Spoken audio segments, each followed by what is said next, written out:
LOLC Securities Weekly Market Roundup. I am Ameresekere. And I am Tharindu Ameresekere. This is the sound of profitability.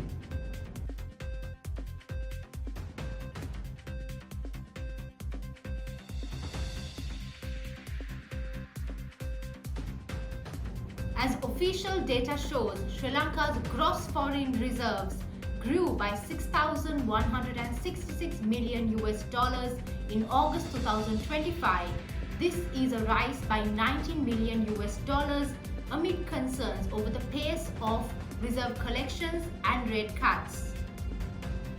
Sri Lanka's gross official reserves is down by $306 million from October 2024 when the central bank began running inflationary policy, operating an abundant reserve regime, injecting vast amounts of liquidity to target a short-term rate. As a result, by December, the agency barely collected $12 million from markets. The central bank in the first quarter withdrew some of the liquidity as credit slowed and it was able to buy dollars.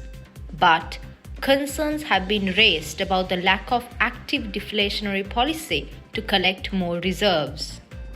Sri Lanka's renewable energy generation rose to 73% in June 2025. This is a sharp increase from the 62% of 1 year ago. This was mainly due to higher power generation from hydropower sources by the CEB, as well as solar and other renewable power generation from the private sector. In June 2025, the CEB's hydro generation grew 33.8% to 626 gigawatt hours, making up 33.8% of energy, overtaking coal. Private renewable power made up solar, wind and mini hydro grew 28.7% to 413 gigawatt hours. CEB's own wind plant generated 52 gigawatt hours of power in June, down from 62 gigawatt hours in May. Total renewable energy generated topped 1,091 gigawatt hours out of a total of 1,495 gigawatt hours, or 73%. Sri Lanka inflation in the capital of Colombo rose by 2% over the 35 months since September 2022. Sri Lanka's Colombo Consumer Price Index fell by 0.4% absolutely in the month of August to 193.3 points after falling by 0.2% in July. The CCPI index is now at levels seen in November 2023. However, in September and October 2024, the index dropped below 190 points, which can lead to higher 12-month inflation next month. In July and August 2025, the food sub-index fell steeply from 249.3 to 239.4 points. The food price index is now 3% below what it was in September 2022 after briefly reaching crisis-level highs in June.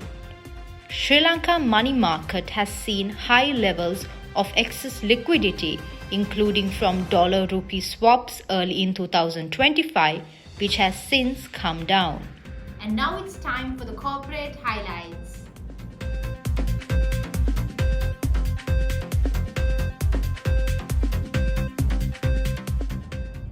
Sri Lanka's Ambeon Capital has bought 18.5 million ordinary shares of Myland Development, upping its stake to 51.03%.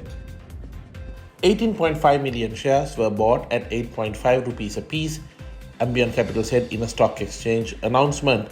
Together with three other investors, ATX Partners, Acacia Investment and Trading, and Sujiva Mudalige, acting in concert with Ambeon Capital, the company will acquire 81.73% of the total issued shares of Myland Developments. Businessman Dhammika Perera is buying into Sri Lanka's diversified Laugfs group, taking in 39% stake of the holding company. Laugfs has interest in liquefied petroleum gas, shipping renewable power, fuel distribution, retail, manufacturing, among others.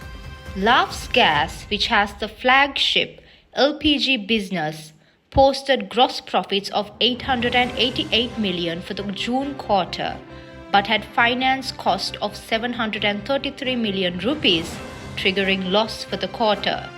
It had 12 billion rupees of long-term loans and 19 billion in short-term borrowings. Market estimates range from around 5 to 7 billion rupees for the deal. News from the financial services sector. LOLC Finance PLC has announced plans to raise 20 billion rupees via a listed debenture issue. Its board has resolved to issue up to 200 million listed rated unsecured senior redeemable debentures worth 20 billion rupees. The issue has been approved by the central bank. Here is Tharindu with the ESG update of the week.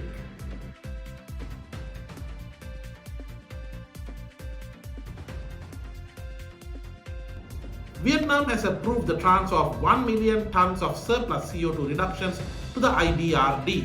95% of this will be reassigned to Vietnam to help them meet the Paris Agreement commitments. The credits are part of the 5.9 million tons of surplus CO2 reductions achieved during the 2018-19 period. The ERPA first signed in 2020 between the Ministry of Agriculture and Rural Development and the IBRD in Vietnam originally covered 10.3 million tons of reductions. Actual performance exceeded the expectations, leaving a surplus that is now partially monetized. With an average transfer price of $5 per ton based on earlier payment terms, the additional credits are expected to bring in about $5 million. Funds raised will be distributed to forest owners, commune authorities, and organizers managing natural forests. Time for this week's international updates.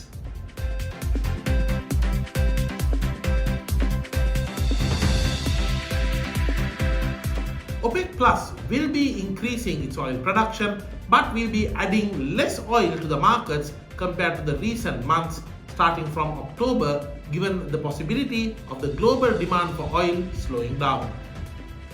OPEC Plus has reversed its strategy of output cuts from April and has already raised quotas by about 2.5 million barrels per day, about 2.4% of the world demand, to boost market share and under pressure from US President Donald Trump to lower oil prices. But those increases have failed to significantly dent oil prices, which are trading near $66 a barrel, supported by Western sanctions on Russia and Iran, encouraging further production gains in rivals such as the United States. Another output boost would mean OPEC Plus, which pumps about half of the world's oil, would begin to unwind a second layer of cuts of about 1.65 million barrels per day, more than a year ahead of schedule. Gold prices surged to unprecedented highs, breaking the $3,650 barrier for the first time in history in anticipation of Federal Reserve rate cuts this month. The rally in gold comes amid growing expectations of an interest rate reduction from the US Federal Reserve. Traders are pricing in an 89.4% chance of a 25 basis point rate cut at the Fed's upcoming meeting. There is also a 10.6% probability of a more aggressive 50 basis point cut. Gold price has more than doubled in the last 3 years, driven by an increase in geopolitical, economic, and trade risk, all of which have spurred demand for safe haven assets.